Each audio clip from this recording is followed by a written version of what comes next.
അപ്പോൾ ദിലീപേട്ടൻ പോവാട്ടോ. നമ്മൾ കേദാർനാഥിൽ വെച്ച് കണ്ടു, അവിടുന്ന് ടാറ്റ പറഞ്ഞതാണ്. പക്ഷേ പുള്ളിക്കാരൻ ബദ്രിനാഥ് പോയി തിരിച്ചു വരുന്ന വഴിക്ക് നമ്മൾ ഇവിടുന്ന് വീണ്ടും മീറ്റ് ചെയ്തു. ഒരുമിച്ച് ഓലിയിലൊക്കെ പോയി വന്നു. മൂപ്പറുടെ വണ്ടിയാണ്.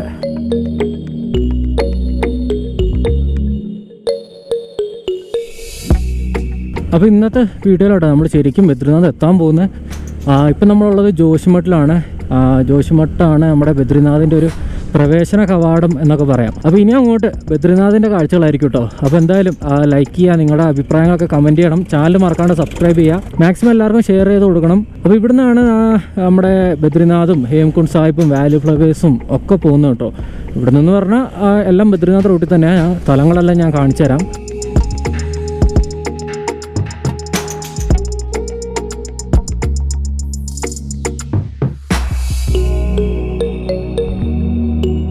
അപ്പോൾ മുന്നേത്തെ വീഡിയോ ഒക്കെ കാണാത്തവരുണ്ടെങ്കിൽ കാണണം കേട്ടോ. നമ്മൾ കേദാർനാഥൊക്കെ പോയി അതിൻ്റെയൊക്കെ വീഡിയോ ഒക്കെ ചെയ്തിട്ടുണ്ടായിരുന്നു. അത് കഴിഞ്ഞിട്ടാണ് നമ്മളിപ്പോൾ ബദ്രിനാഥിന് പോകാൻ അങ്ങനെ പൊയ്ക്കൊണ്ടിരിക്കുന്നത്. ഇവിടുന്ന് ജോഷിമഠിൽ നിന്ന് ഏകദേശം 45 കിലോമീറ്ററോളം ഉണ്ട് ബദ്രിനാഥിലേക്ക്. ഏകദേശം 2 മണിക്കൂർ എടുക്കുന്നതാണ് ദിലീപേട്ടൻ പറഞ്ഞത്. നമുക്കറിയാം, നമ്മൾ ബസ്സിന് പോകുകയാണെങ്കിൽ 2 മണിക്കൂർ എടുക്കും. മാത്രമല്ല 3 മണിയാകുമ്പോഴത്തേക്ക് നല്ല തണുപ്പാണെന്നാണ് പറഞ്ഞത്.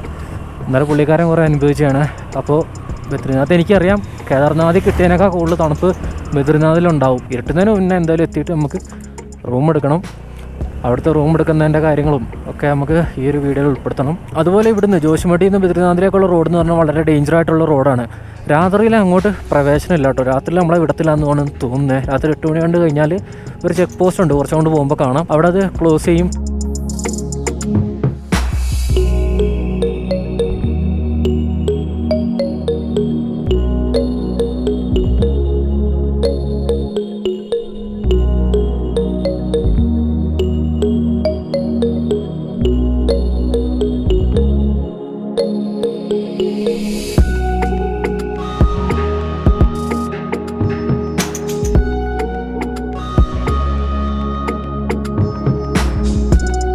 ഇതിപ്പോൾ നമ്മളിപ്പോൾ പോകുന്നത് ബോർഡർ റോഡാട്ടോ.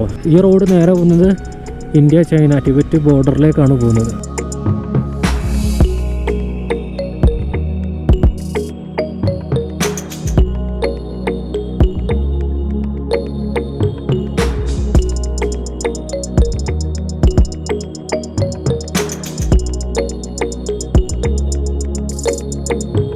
ഇപ്പോൾ ബദ്രിനാഥ് ആണെങ്കിലും അല്ലെങ്കിൽ വേറെ ഏത് സ്ഥലമാണ്, ഈ ഭാഗത്തുള്ള ഏത് സ്ഥലമാണെങ്കിലും നമുക്ക് ബസ്സുകൾ രാവിലെ മാത്രമേ മെയിനായിട്ട് ഉണ്ടാവുകയുള്ളൂ. ഇപ്പോൾ ബദ്രിനാഥ് ടു ഋഷികേശ് ആണെങ്കിലും ഋഷികേശ് ടു ബദ്രിനാഥ് ആണെങ്കിലും ഒക്കെ രാവിലെ ഉണ്ടാവുള്ളൂ. കാരണം 10-12 മണിക്കൂറാണ് യാത്ര ഉള്ളത്. അല്ലാണ്ട് പകൽ സമയത്ത് പിന്നീട് യാത്ര ചെയ്യണമെങ്കിൽ ഇതുപോലുള്ള സുമോയോ ബൊലേറൊക്കെ ഉണ്ടാവും ഷെയർ ആയിട്ട് പോകുന്നത്.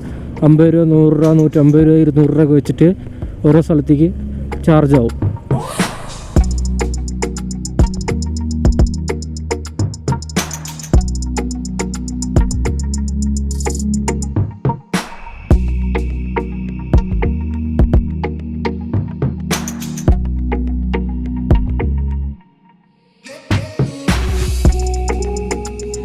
നമ്മളിത് 2 മലേൻ്റെ ഒരു ഇടുക്കിലൂടെ ആട്ടോ പോകുന്നത്. വഴിയൊക്കെ കണ്ടോ, ഉള്ളിടിഞ്ഞ് പൊളിഞ്ഞ് കിടക്കുകയാണ്. നല്ല മെല്ലെ പോകാൻ പറ്റുള്ളൂ. ഇവിടുന്ന് അങ്ങോട്ടുള്ള ആ ഒരു ബ്യൂട്ടി ഉണ്ടോ വഴീൻ്റെയൊക്കെ. താഴെ നമുക്ക് അളകനന്ദ റിവർ കാണാം കേട്ടോ.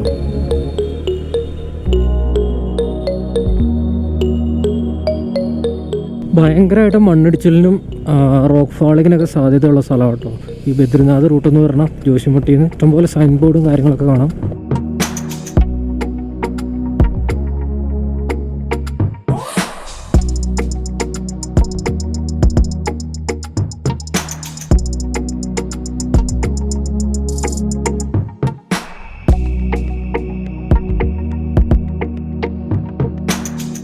ഗോവിന്ദ്ഘട്ട് എന്ന് പറഞ്ഞ സ്ഥലമാണ്.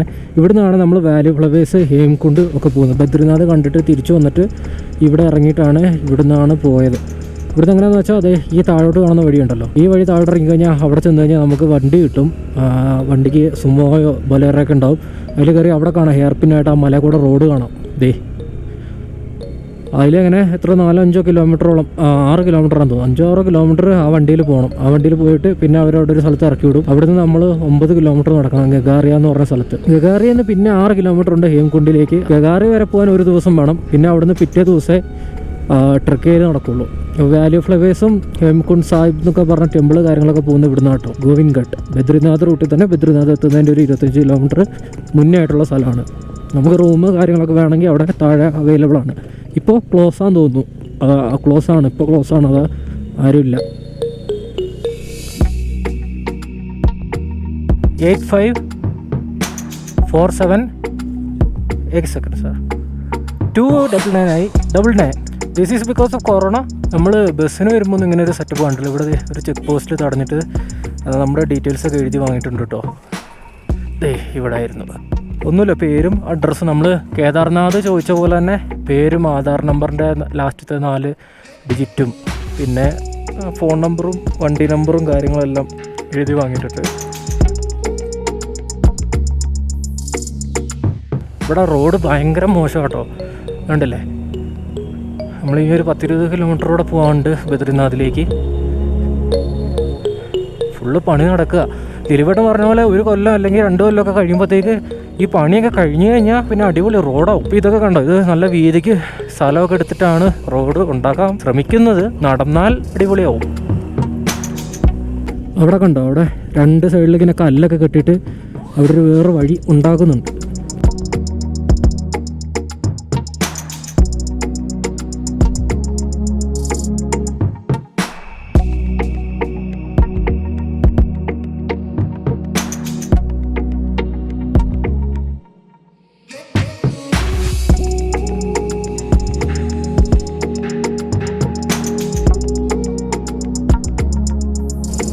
ഓ, ഇവിടെ നിന്നുള്ള വഴി നോക്കി, പൊളി. ഫുള്ള് പാറ കൊണ്ട് മൂടി നിൽക്കുക. ഇതുണ്ടോ, താഴെ അളകനന്ദ കാണാട്ടോ. അതെ, നദി കണ്ടോ.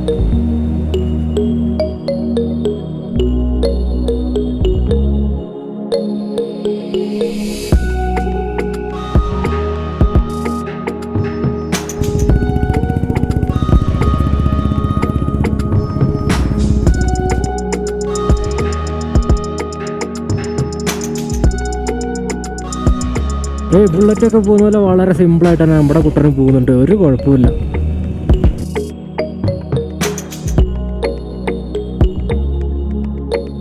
നാച്ചുറൽ കാർ ബാത്ത് ഇട്ടിട്ടുണ്ടോ? ഇതേതുണ്ടോ, കാറ് കഴുകുന്ന നോക്കി. മുകളിൽ നിന്ന് ഇതേ വെള്ളം വീഴുക, അതിൻ്റെ അടി കൊണ്ടുപോയി കാറിട്ടുണ്ട് കഴുകുക. നമുക്ക് കുളിക്കണം എന്നുണ്ടെങ്കിൽ അതിൻ്റെ അടി കൂടെ ഒന്ന് പോയാൽ മതി കേട്ടോ, അല്ലേ?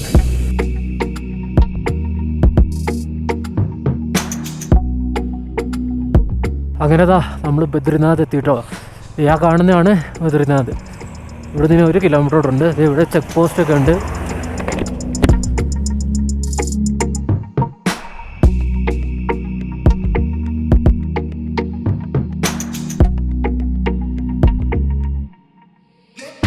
വണ്ടി നമ്പർ എഴുതുന്നുണ്ട്. വെയിലൊക്കെ പോയിട്ട് നല്ല തണുപ്പുണ്ട് ഇവിടെ. ഇനിയിപ്പോൾ അറയ്ക്കാൻ തുടങ്ങും കുറച്ച് കഴിയുമ്പോൾ. കുറേ പേര് എന്നോട് ഇങ്ങനെ എൻ്റെ ഫേവറേറ്റ് പ്ലേസ് ഏതാണെന്നൊക്കെ ചോദിക്കുന്ന കേട്ടോ. ഇതാണ് എൻ്റെ ഫേവറേറ്റ് പ്ലേസ്, ബദ്രിനാഥ്.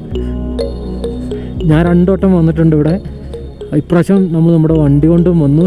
എൻ്റെ ഒരു ആഗ്രഹമായിരുന്നു ഇവിടെ വണ്ടി ഓടിച്ച് വരണം എന്നുള്ളത്. അതേതായാലും സെറ്റായി. ടെമ്പിളിലേക്കൊക്കെ ലെഫ്റ്റിലേക്ക് ആവുകൊണ്ട് ആ കാണുന്നതാണ്. ഇതാണ് ബദ്രിനാഥ് ബസ് സ്റ്റാൻഡ് കേട്ടോ. നമുക്ക് അങ്ങോട്ട് കൊണ്ടുവരില്ല, നേരെ ടൗണാണ്. നമുക്ക് റൂം എടുക്കണ്ടേ. ഇവിടെ നിന്ന് അങ്ങോട്ട് കാണുന്ന എല്ലാം റൂമുകളാണ്. കേദാർനാഥിലെ പോലെ എന്താ പറയുക, അത്ര തിരക്കില്ലാത്ത സ്ഥലമാണിത്. അതുകൊണ്ട് തന്നെ ഇവിടെ കുറഞ്ഞ റേറ്റിന് നമുക്ക് റൂം കിട്ടും. 100-400 രൂപയൊന്നും വരത്തില്ല. നമ്മൾ കഴിഞ്ഞ പ്രാവശ്യമൊക്കെ 150 രൂപയ്ക്കൊക്കെയാണ് റൂം എടുത്തിരുന്നത്. മുന്നേ ഞാൻ താമസിച്ചിരുന്ന ഹോട്ടൽ തന്നെ ഉണ്ട്, നമുക്ക് അവിടെ തന്നെ പോവാം. 2 ദിവസം ഇരിക്കുകയാണ്, അപ്പോൾ കുറച്ച് പൈസ കുറഞ്ഞ് കിട്ടുമോ ചോദിക്കാം. ഒരു 200-നോ 250-നൊക്കെ 2 ദിവസത്തേക്ക് കിട്ടിയാൽ.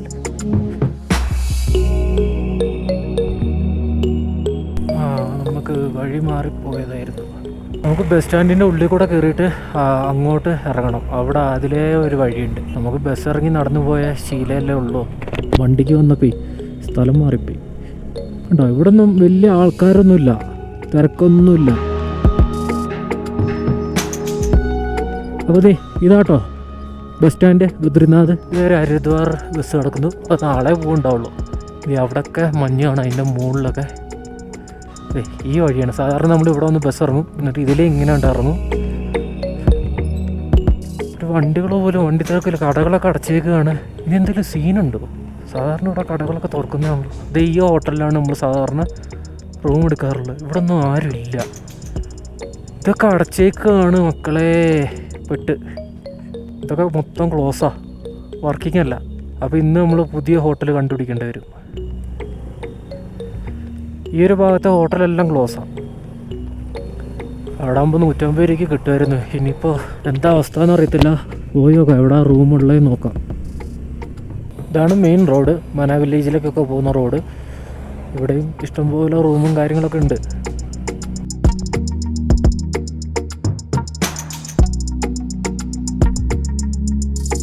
ഇവിടെ നിന്നാണ് ടെമ്പിളിലേക്കും മന വില്ലേജിലേക്കും തിരിയുന്നത്. നേരെ അത് മന വില്ലേജിലേക്കുള്ള വഴിയാട്ടോ. ഇതിലെ പോയി നോക്കാം, എവിടെ വരെ വണ്ടി പോകുമെന്ന് അറിയില്ല.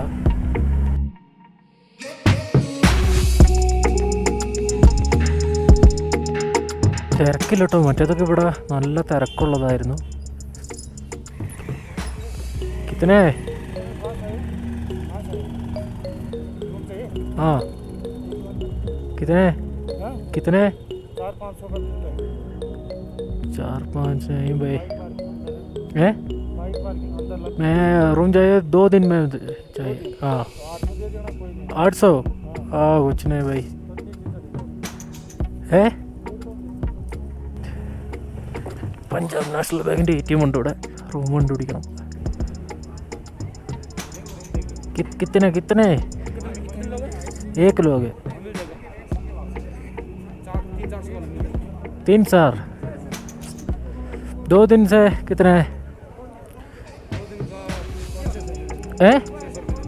600 है भाई, 500 तो है भाई.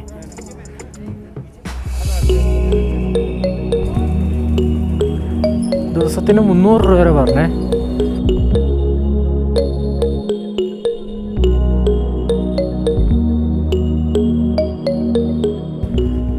ഇവിടെ എവിടെയെങ്കിലും വണ്ടി ഇട്ടിട്ട് പോയി അന്വേഷിക്കാം. ഞാൻ വിചാരിച്ച പോലല്ല, ഇവിടെ എല്ലാം ക്ലോസ് ആണ്. ഒരു 95% റൂമുകൾ ക്ലോസ് ആണ്. ബാക്കി കുറച്ച് റൂമുകൾ മാത്രമേ ഓപ്പൺ ആയിട്ട്, അതും നല്ല റേറ്റ്. ഞാൻ ഇവിടെ 150 രൂപയ്ക്കാൻ പറഞ്ഞു, 150 രൂപയ്ക്കായിരുന്നു റൂം എടുത്തിരുന്നത്. പക്ഷേ ഇപ്പോൾ 300, 400, 500 റേറ്റ്. ഞാൻ ഫുള്ള് കറങ്ങി, എവിടെയും കിട്ടിയില്ല. അവസാനം ആ 300 രൂപയ്ക്ക് പറഞ്ഞ് റൂം തന്നെ എടുത്തു. ഇത് കണ്ടോ, ഇത് 3 പേർക്ക് കിടക്കാൻ പറ്റുന്ന റൂമാണ്. കുഴപ്പമൊന്നുമില്ല. നമുക്കിത് 300 രൂപയ്ക്ക് തന്നിട്ടുണ്ട്. 2 ദിവസം 600 രൂപയും. അതുപോലെ ഇതിപ്പോൾ 3ാമത്തെ നിലയാണ്. ഇവിടുന്ന് പുറത്തോട്ട് ഇറങ്ങിയാൽ അങ്ങോട്ട് കാണുന്ന കാഴ്ച എന്താണെന്ന് അറിയോ? ബദ്രിനാഥ് ക്ഷേത്രം. അടിപൊളി. മൊത്തത്തിൽ ആൾക്കാരൊന്നുമില്ല കേട്ടോ, ആൾക്കാരൊക്കെ തീരെ കുറവാണ്. എന്തായാലും റൂം കുഴപ്പമൊന്നുമില്ല. നമുക്ക് പെട്ടെന്ന് പോയിട്ട് ക്ഷേത്രത്തിൽ ദർശനം നടത്തിയിട്ട് വരാം കേട്ടോ. അതുപോലെ നാളെ നമുക്ക് വേറെ എങ്ങോട്ടെങ്കിലും ട്രെക്ക് ചെയ്യാൻ പറ്റുമോ എന്ന് നോക്കാം. അവിടെ മന വില്ലേജൊക്കെ ഓപ്പൺ ആണോ എന്നൊന്നും അറിയത്തില്ല. എന്തായാലും കുഴപ്പമില്ല, വണ്ടി ഇവിടെ താഴെ നിർത്തിയിട്ടുണ്ട്. താഴെ നമുക്ക് എന്ത്. അപ്പോൾ വണ്ടി ഇത് ഹോട്ടലിന് മുമ്പിൽ ഇവിടെ ഇങ്ങനെ നിർത്തിയിട്ടുണ്ട്. കുഴപ്പമൊന്നുമില്ല എന്നാണ് പറഞ്ഞത്. ടെമ്പിളിൻ്റെ അടുത്തായിട്ടുള്ള കടകളും ഹോട്ടലുകളും മാത്രമേ ഉള്ളൂ കേട്ടോ. മനസ്സിലായി, കുറച്ച് ദൂരം നമ്മളിങ്ങനെ താഴേക്ക് നടന്നു പോകാനുണ്ട്. ടെമ്പിളിൻ്റെ അങ്ങോട്ട് വണ്ടിയൊന്നും പോകത്തില്ല. ഇവിടം വരെ വണ്ടിയൊക്കെ വരുള്ളൂ. അപ്പോൾ ഇതിലേക്ക് ഇറങ്ങിയിട്ട് ആ പാലം ക്രോസ് ചെയ്തിട്ട് വേണം അപ്പുറത്ത് പോകാൻ. ആ കാണുന്നതാണ് ബദ്രിനാഥ് ക്ഷേത്രം. അതുപോലെ താഴെ കണ്ടോ അളകനന്ദ നദി, അത് ക്രോസ് ചെയ്തിട്ട് വേണം നമ്മൾ പോകാൻ.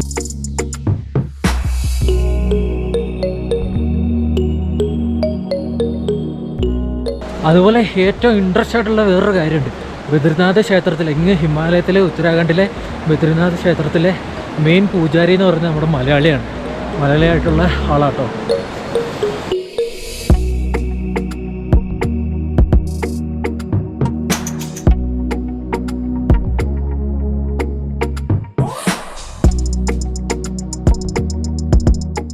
ഷൂ ഒരുട്ട് നിർത്തി ചവിട്ടാനൊന്നും വയ്യ.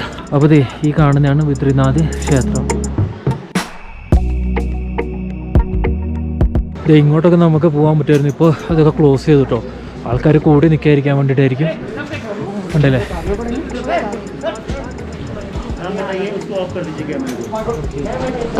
ഉള്ളിലേക്ക് കയറണമെങ്കിൽ മാസ്ക് വേണം. അതുപോലെ ഉള്ളിൽ ക്യാമറ യൂസ് ചെയ്യാൻ പറ്റത്തില്ല. നമ്മുടെ പേരും സ്ഥലവും എത്ര ആളുണ്ടെന്നുള്ളത് അവിടെ എഴുതി കൊടുത്തിട്ടുണ്ട്. അപ്പോൾ ക്ഷേത്രത്തിൻ്റെ ഫ്രണ്ടിൽ നിന്നുള്ള വ്യൂ ഉണ്ടോ.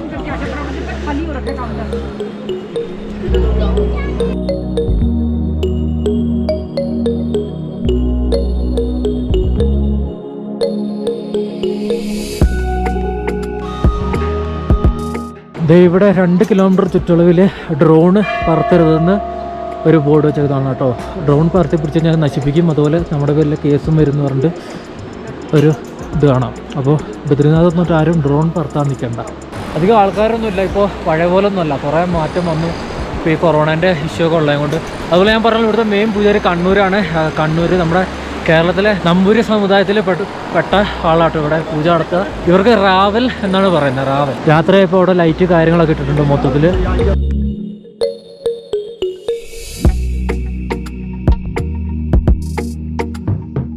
അപ്പോൾ ക്ഷേത്രത്തിലെ ദർശനമൊക്കെ കഴിഞ്ഞ് ഞാൻ തിരിച്ച് റൂമിലെത്തിയിട്ടോ. ഇനിയിപ്പോൾ വേറെ പരിപാടി സമയം 6 മണിയാവാനായി, സംഭവം മൊത്തത്തിൽ ഇരുട്ടായി. അപ്പോൾ അത് വിചാരിച്ച പോലെ ആയില്ല. ഇവിടെ കുറച്ച് ക്യാഷ് വിചാരിച്ചാലും പൊട്ടി, നമ്മൾ റൂമിന് ഇരട്ടി പൈസയായി. അതെന്തായാലും നാളെ നമുക്ക് മന വില്ലേജ് ഒക്കെ ഒന്ന് പോയി കാണാം. അടിപൊളിയായിരിക്കും. അങ്ങോട്ട് കയറ്റത്തില്ലാന്നും കയറ്റുമെന്നും പറയുന്നുണ്ട്, എന്താ അറിയത്തില്ല, പോയി നോക്കാം എന്തായാലും. അപ്പോൾ എന്തായാലും ബദ്രിനാഥിൻ്റെ മറ്റു കാഴ്ചകളൊക്കെ അടുത്ത വീഡിയോയിൽ കാണാം കേട്ടോ. അപ്പോൾ ശരി, നല്ല തണുപ്പുണ്ട്. അങ്ങനെ നമ്മൾ മന വില്ലേജ് എത്തിയിട്ടോ. ഇത് ഇവിടെ നിന്നുള്ള കാഴ്ച നോക്കി, താഴെ അളകനന്ദ നദി ഒഴുകുന്നൊക്കെ കാണാം. അപ്പുറത്ത് പട്ടാളക്കാരുടെ ക്യാമ്പാണ്.